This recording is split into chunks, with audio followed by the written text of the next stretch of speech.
There are some stories about Taylor Swift and Travis Kelce that begin on a football field. Some begin in a stadium. Some begin with a microphone, a song, a friendship bracelet, or a single moment that millions of people happen to see at exactly the same time. But this story begins somewhere much quieter. A kitchen. According to the supplied narrative, it was July 2, 2026, the night before Taylor and Travis's wedding. The house was filled with family and close friends. The kind of gathering where everyone who matters is suddenly in the same place, conversations are happening in every room, and nobody really knows where one group ends and another begins. And according to the story, Donna Kelce, Travis's mother, walked into the kitchen simply to get a glass of water. She wasn't looking for a conversation. She wasn't trying to overhear anything. She wasn't even supposed to be part of the conversation that was happening near the doorway. But then she heard Travis's name. Two women were talking. And the question was simple. Was Travis really going to sing at the wedding? The answer, apparently, was yes. But then came the concern. Would Travis understand what he was walking into? Because this wasn't just any wedding. And this wasn't just any audience. The source describes a room filled with musicians, songwriters, producers, celebrities, and people who had spent their entire lives listening to professional singers. And Travis Kelce, one of the most recognizable athletes in America, was apparently preparing to do something he hadn't seriously done since he was a teenager. Sing. Donna listened. And she understood something those women didn't. They were worried because they loved Taylor. They were protecting her. But they didn't know the story behind Travis's fear. They didn't know that long before Travis Kelce became a Super Bowl champion, a television personality, and one half of one of the most watched celebrity relationships in the world, there had been a little boy in Ohio who apparently loved to sing. And they certainly didn't know what happened when that little boy grew into a teenager. Because according to the story, there was a moment when someone laughed. And Travis stopped. For more than 2 decades. That's where this story really begins. And if you're a Swiftie who loves following not just Taylor's headlines but the emotional stories behind the people closest to her, you're exactly where you need to be. This is Taylor Timeline, where every chapter becomes part of a bigger story. And today, we're looking at one of the most emotional narratives in the supplied material. How Taylor allegedly helped Travis confront a fear that had been sitting inside him since he was 15 years old. Because by the time he finally walked toward that microphone, this wasn't really about singing. It was about whether an old wound still had the power to decide who he was. And the answer came in front of 1,000 people. According to the source, Travis Kelce was 5 years old in 1994. And Donna remembers him as loud. Very loud. The kind of child who apparently had only one volume. Maximum. He talked constantly. He sang constantly. He sang in the car. He sang in the bathtub. He sang at the dinner table. He sang commercials.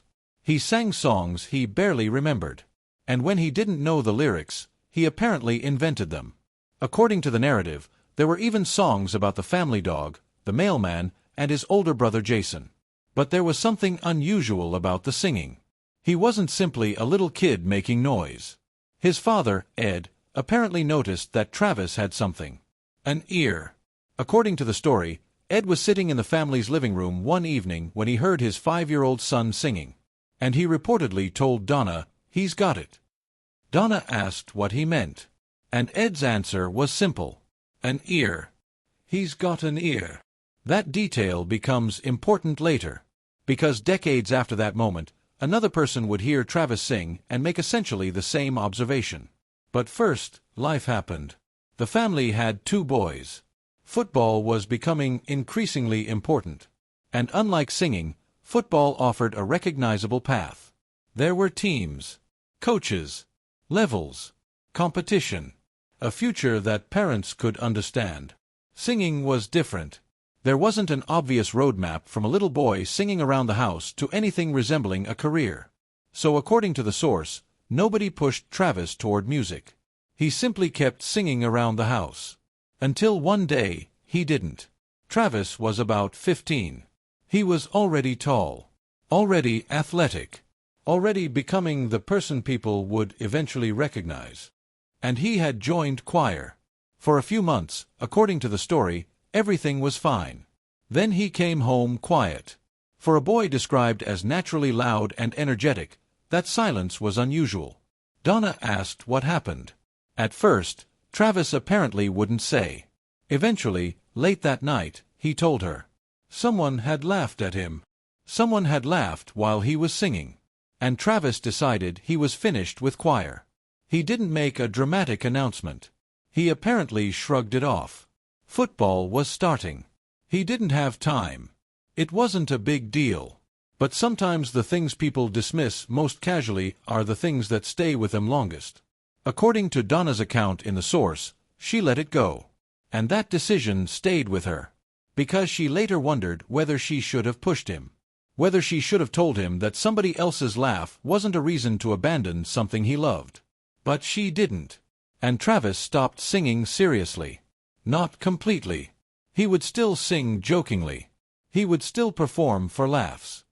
He would still become known for his enormous personality. But something had changed. The little boy who once sang simply because he wanted to sing had disappeared. And according to the source, he stayed away from that version of himself for approximately 21 years. Then came 2019. And a grocery store. Donna apparently encountered a woman who told her she had taught Travis in choir. The woman remembered him. More importantly, she remembered his voice. According to the supplied narrative, she told Donna that Travis had one of the strongest natural singing voices she had encountered during her teaching career. And then she said something that apparently devastated her. She knew what had happened. She knew students had laughed. And she believed she should have stopped it. She hadn't. She had watched a teenage boy shut down and hadn't understood the consequences. The teacher reportedly told Donna that she had spent years wondering about him. Wondering what might have happened if somebody had simply said, "Listen. Listen to him. Listen to what he could do. Listen," before the moment disappeared. Donna never told Travis immediately. She kept the story to herself. 4 years. Because what would you say to your adult son? Would you tell him that there had been an adult who believed he had extraordinary musical ability? Would you tell him that the teacher regretted not intervening? Or would you simply reopen an old wound that had already scarred over? Donna chose silence. Until after the wedding. According to the supplied story, Donna eventually told Travis what happened. And his response changed the entire meaning of the story. He apparently didn't want his mother to think something had been stolen from him. Instead, he described it as postponed. That distinction is everything. Because Travis's life had gone in a direction that would never have been possible if he had stayed focused on music as a teenager. Football became his world. And football eventually led him to Kansas City. It led him to the Chiefs. It led him to Arrowhead. It led him into a career that transformed him into one of the biggest athletes in the country. And, according to the narrative, football eventually brought him into Taylor Swift's orbit. So from Travis's perspective, maybe the story wasn't about losing music. Maybe it was about taking a different road. A road that eventually led him to Taylor. And that is why the story becomes more emotional. Because the woman standing at the center of it isn't just someone who married Travis. She's apparently the person who recognized the part of him he had stopped seeing. Taylor Swift has spent her entire life listening to music. She understands performance. She understands voices. She understands what happens when someone steps behind a microphone. But according to the source, she noticed something different in Travis. Not the performer. Not the celebrity. Not the football player. The singer. The person underneath all of it. And that apparently happened before Travis was ready to admit that part of himself still existed. 3 weeks before the wedding, according to the source, Donna received a phone call. It was late. Around 11 at night. And Travis reportedly began the conversation by telling his mother not to react. That alone was enough to make her nervous. Then he told her he was going to sing at the wedding. But apparently, this wasn't something he'd casually decided. Taylor had asked him before. He had said no. She respected the answer. She didn't pressure him. She didn't force the issue. But eventually, according to Travis's account, something changed. Taylor told him that she had heard him sing. Not perform. Sing. When he didn't realize anyone was listening. And she apparently told him that there was something in his voice. That statement hit Donna differently, because decades earlier, Ed had said something remarkably similar. "He's got an ear." Now Taylor was saying, he has something in his voice. Different words. Same recognition. 32 years apart. Two people who loved Travis. Two people who apparently heard something other people overlooked. But Travis was still afraid. Because there was one question underneath everything. What if somebody laughed? Think about that for a second. This was a man who had stood in front of enormous crowds. A man who had performed under the brightest possible spotlight. A man who had played in Super Bowls. A man who had spent years answering questions from reporters. A man who could walk into a stadium filled with tens of thousands of screaming fans. And yet the thought of singing in front of people still brought him back to being 15. That's the strange thing about embarrassment. You can outgrow the room where it happened. You can outgrow the people who were there. You can become wildly successful. But sometimes the memory doesn't get the message. Sometimes a part of you is still standing in that old room, still waiting for somebody to laugh. And that is apparently what Travis was confronting. Not Nashville. Not the wedding. Not the celebrities. Not even the music industry. A 15-year-old version of himself. This may be the most important part of the story. Because according to the source, Taylor didn't try to convince Travis that everything would be perfect. She didn't tell him everyone would love it. She didn't promise that nobody would criticize him. She didn't pretend singing was easy. Instead, she apparently told him the truth. And that mattered. Because Travis wasn't afraid of criticism alone. He was afraid of being protected from the truth. He didn't want everyone in the room to tell him he was wonderful because they loved him. He wanted to know whether he was actually good. And Taylor apparently understood that. According to the narrative, she told Donna that if Travis wasn't good enough, she would tell him. Not because she wanted to hurt him. Because she wanted him to trust her. That distinction is enormous. And it says something about the relationship described in the source. The story isn't really portraying Taylor as someone who simply encouraged Travis. It's portraying her as someone who was willing to be honest with him. And according to the narrative, that honesty was exactly what he needed. Taylor apparently believed Travis had been carrying something around for years without even knowing what it was. She had watched him sing when he thought nobody was listening. And she noticed the difference. The face. The expression. The way he apparently became more himself when music was involved. According to the source, Taylor believed that football might have become an outlet for something that didn't have another place to go. That's a powerful idea. Because maybe Travis didn't stop needing music.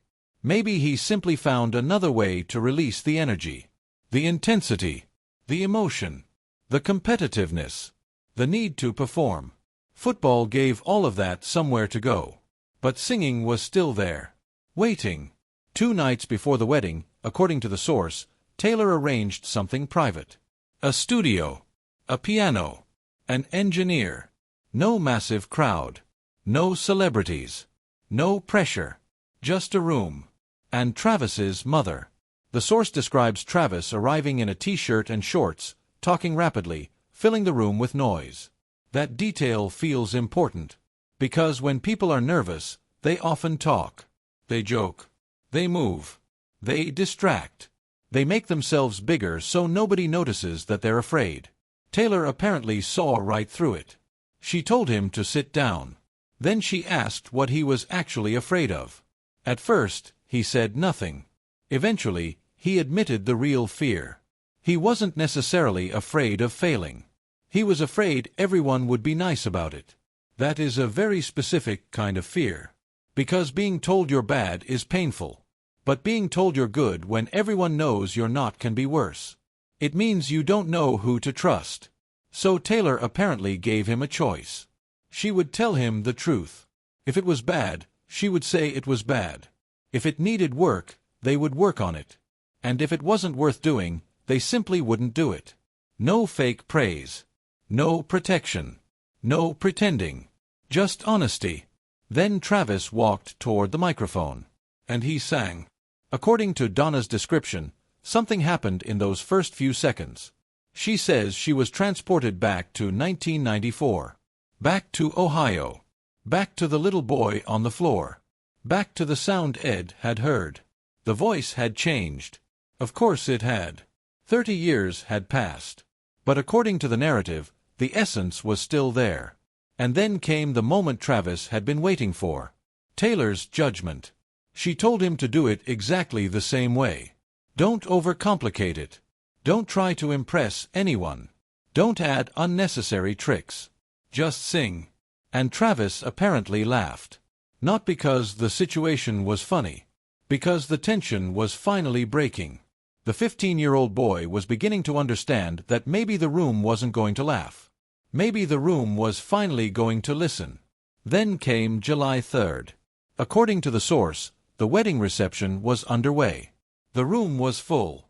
The celebration was already enormous. Music, dancing, family, friends. And then the music stopped. A microphone appeared. And Travis walked toward it. For Donna, this was the moment. Because she knew what the audience didn't. She knew about the 5-year-old. She knew about the choir room. She knew about the teacher. She knew about the phone call at 11 p.m. She knew about the studio. She knew about the fear.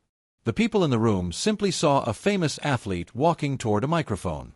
But Donna apparently saw a 15-year-old boy walking with him. And according to the source, Travis looked terrified. Not visibly terrified. Not enough for most people to notice. But his hands gave him away. His fingers were slightly spread. His body was bracing. And then he looked across the room. He found Taylor.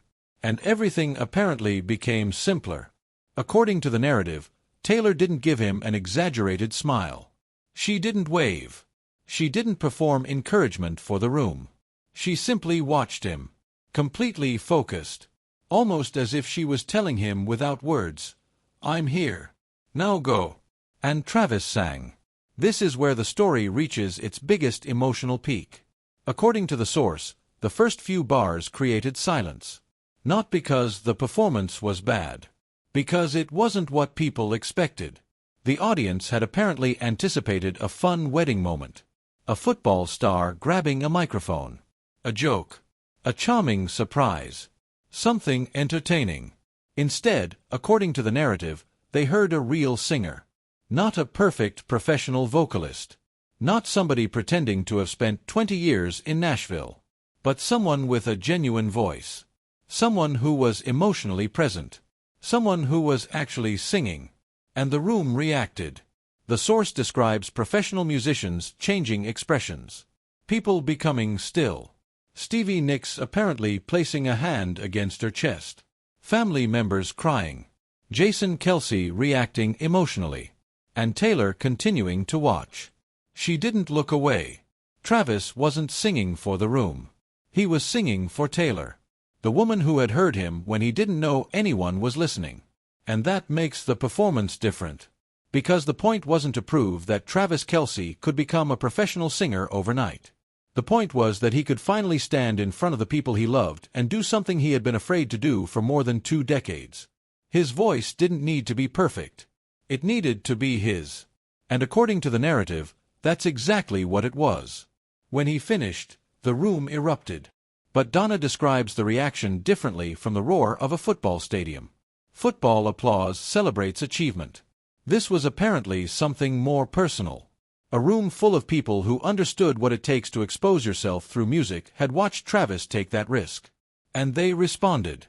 One of the most touching details in the supplied story isn't about the celebrities. It's about the children.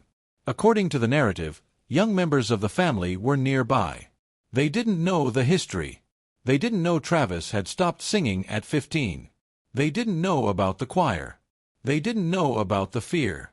They simply saw their uncle walk to a microphone. And they listened. One little girl reportedly stopped dancing and took her mother's hand. Another looked at her mother for a reaction. Another apparently sat on the floor and listened. That's powerful because children don't always understand the history behind a moment. But they understand when adults become emotional. They understand when something matters. And after the performance, according to the source, one of the girls approached Travis. She asked him if he knew how to do that. And Travis reportedly answered that he had found out that night. Then came another question. Could he find out more things? And Travis apparently said, "I'm going to try." That might be one of the most important lines in the entire story. Because that's what the night was really about. Not becoming a singer. Not launching a country music career. Not proving critics wrong. Finding out what else might be possible. After the performance, according to the source, Travis went straight to Taylor. He hugged her. And for a moment, he apparently broke down. The man who had spent his life performing confidence was suddenly vulnerable. Taylor held him. Whatever she said to him privately remains private in the narrative. And that's important. We don't need to invent that conversation. We don't need to pretend we know what Taylor whispered. Sometimes the most meaningful part of a moment is what remains unseen. What we do know from the supplied story is that Travis eventually pulled back, laughed, and appeared lighter. Then Jason arrived. His older brother had apparently been telling people for years that Travis could sing. According to the narrative, Jason's comments had often been dismissed as an older brother being supportive. But Jason wasn't simply being nice. He apparently meant it. And then came another emotional moment. Ed Kelce, the father who had heard something in Travis's voice when he was 5. According to the story, Ed stood beside Donna as the room celebrated. And he reportedly said, "I told you." Because 32 years earlier, he'd said the same thing. That boy had an ear. Now his son was standing in front of 1,000 people proving that the little boy hadn't disappeared. He had simply been waiting. Later, according to the narrative, Ed and Travis stood together. No audience. No microphone. No performance. Just father and son.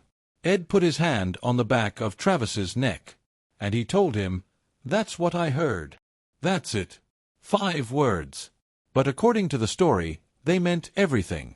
Because Travis apparently wanted to hear his father recognize something about him that wasn't football.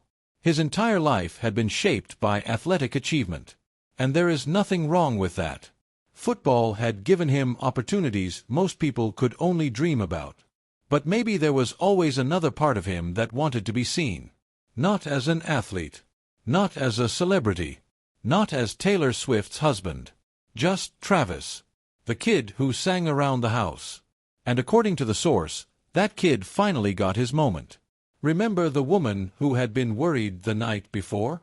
According to the story, Donna eventually saw her again. The woman apologized. She believed she had underestimated Travis. And Donna apparently told her not to apologize. Because the woman had been worried out of love. She was protecting Taylor. She didn't know the history. She didn't know the story. She didn't know that Travis had spent years carrying an old fear. But now she did. And she apparently admitted, "I was so wrong." Donna's response was simple. Everybody was wrong. Except Taylor. Because Taylor had apparently been listening. And that may be the central theme of the entire narrative. Everyone else was looking at Travis Kelce. Taylor was listening to him. The story doesn't end when the microphone is put down. According to the source, it actually gets more interesting afterward. Because people in the music world apparently began reaching out. Not journalists. Not publicity people. Musicians. Songwriters. People who had been in the room. People who apparently heard something worth exploring. One person reportedly offered Travis his number. Another encouraged him not to make the sound overly polished. A songwriter apparently asked Travis what music he loved. What records mattered to him. Whether he had ever written anything down. And Travis reportedly answered that he'd written things down his whole life. Just not songs. The songwriter's response was simple. Bring them. And suddenly, the possibility existed.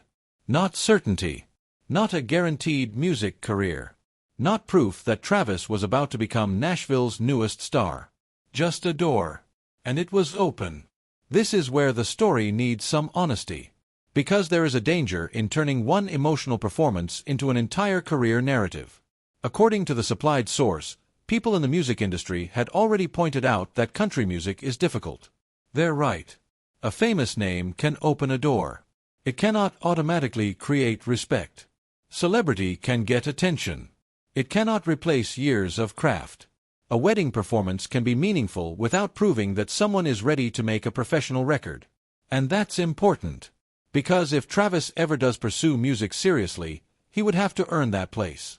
He would have to learn, practice, write, record, perform, fail, improve, and probably hear criticism. Lots of it. But the source makes an important distinction. The doubters may be right about the difficulty. They don't necessarily know Travis. Donna's argument is essentially this. She has watched him work for 36 years. She has watched him fail, rebuild, improve, push himself. And according to the narrative, Travis has never been afraid of hard work. So maybe the question isn't, can Travis Kelce become a musician?